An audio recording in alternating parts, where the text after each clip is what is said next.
Puan, boleh tak saya nak hibahkan pencen? Dalam kes ini kita rujuk rukun hibah ketiga, iaitu harta yang nak dihibahkan, di mana harta tersebut mestilah milik pemberi hibah sepenuhnya, milikan mutlak dan pemberi hibah bebas bertransaksi ke atas harta tersebut. Alright, berbalik kepada pencen. Pencen ni sebenarnya ada dua jenis.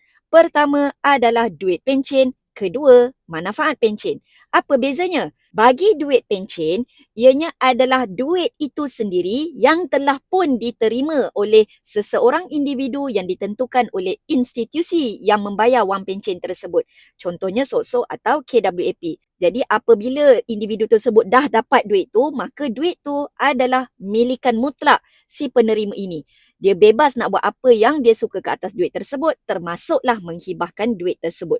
Manakala bagi manfaat pencen, ianya adalah manfaat bayaran bulanan itu sendiri. Macam skim lah, skim bayaran pencen selama sepanjang hayat contohnya. Yang itu tertakluk kepada peraturan-peraturan institusi yang membayar wang pencen. Dia nak bayar kepada siapa, dia nak berapa banyak dia nak bagi, ataupun berapa lama dia nak bagi. Institusi tersebut berhak nak menentukan. Si penerima tak ada hak nak menentukan apa-apa ke atas manfaat pencen tersebut. Jadi di sini penerima tiada hak mutlak ke atas manfaat pencen tersebut. Maka si penerima itu tidak boleh menghibahkan manfaat pencennya itu. Elakkan pusaka bertukar puaka, kita jumpa di video seterusnya.